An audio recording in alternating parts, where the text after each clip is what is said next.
শতকরা 25% বৃক্ষ বা বন থাকা উচিত। আমাদের দেশে আছে মাত্র 7.5%। আর আমাদের এই নগরায়নের ফলে ঢাকা শহরে প্রতি বছরই যেভাবে করে বৃক্ষ নিধন হচ্ছে, এখন শুধু পার্কগুলি ছাড়া আর এলাকার মধ্যে গাছ নাই। আমাদের যখন ছোট সময় ছিল, আমরা প্রত্যেক এলাকায় প্রত্যেক বাড়ির সামনেই গাছ ছিল, সেই জিনিসগুলি নাই। এর ফলে কি হয়েছে, শহরের টেম্পারেচার বেড়ে যাচ্ছে এবং বিভিন্ন রকম প্রাকৃতিক দুর্যোগ দেখা দিচ্ছে। তা আমরা চাচ্ছি যে এই শহরটাকে সবুজ একটা শহর করতে। সেই লক্ষ্যেই আমরা জাতীয়তাবাদী স্বেচ্ছাসেবক দল পল্লবী থানা আমরা এই বৃক্ষরোপণ কর্মসূচি হাতে নিয়েছি। আমরা চাই আমাদের এই যে স্বেচ্ছাসেবক দলের 5টি ওয়ার্ড এটা যাতে সবুজ হয়। আর আমাদের এইটার যে মূল মানে নির্দেশনা যে দিয়েছেন সে হচ্ছে আমাদের 16 আসনের জননন্দিত জননেতা আমিনুল হক ভাই। উনি বলেছেন প্রত্যেকটা লাইন যাতে গাছ থাকে, প্রত্যেকটা স্বেচ্ছাসেবক দলের নেতাকর্মী যাতে কমসে কম একটা গাছ হলেও লাগায়। আমরা সেই লক্ষ্যে কাজ করে যাচ্ছি। এই সমস্যাটা আজকের না, এই সমস্যাটা বিগত ফ্যাসিস্ট শেখ হাসিনার আমল থেকে 17 বছরের সমস্যা। এখন ডে বাই ডে আমরা চাচ্ছি যারা ফুটপাতে ব্যবসা করতেছে তাদের পুনর্বাসন কীভাবে করা যায় সেই লক্ষ্যে আমাদের আমিনুল ভাই চিন্তা ভাবনা করতেছে।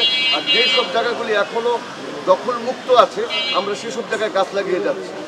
নির্বাচনে যদি জাতীয়তাবাদী দল যদি ক্ষমতায় আসে তাহলে আপনারা জানেন যে বিএনপির প্রতিষ্ঠাতা শহীদ প্রেসিডেন্ট জিয়াউর রহমান, ওনার 3.5 বছরের আমলে বাংলাদেশের উন্নতিটা এটা সকলের মনে আছে।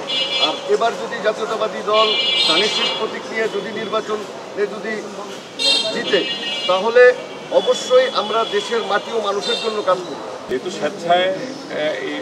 আমরা স্বেচ্ছায় গাছটা লাগাচ্ছি, যেহেতু স্বেচ্ছাসেবক দল করি, সেহেতু স্বেচ্ছায় আমরা এই কর্মসূচিটা গ্রহণ করেছি যে স্বেচ্ছায় আমরা স্ব দিকে আমরা বিভিন্ন ওয়ার্ডে আমরা এই বৃক্ষরোপণটা চালিয়ে যাব। এবং পাশাপাশি অন্যান্য যে কর্মসূচি আছে সেগুলো আমরা করতেছি।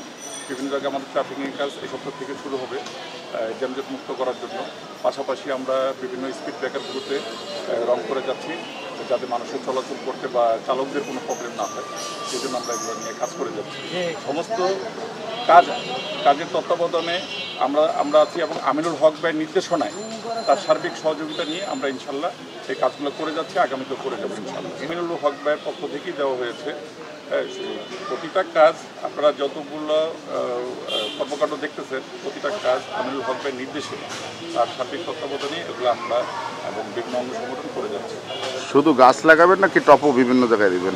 যেখানে গাছ লাগানোর মতো জায়গা থাকবে না সেখানে আমরা অবশ্যই টপে দিব।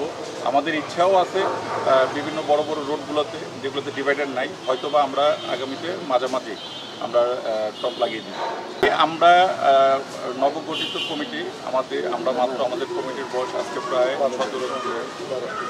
14 দিন অতিক্রম হয়েছে।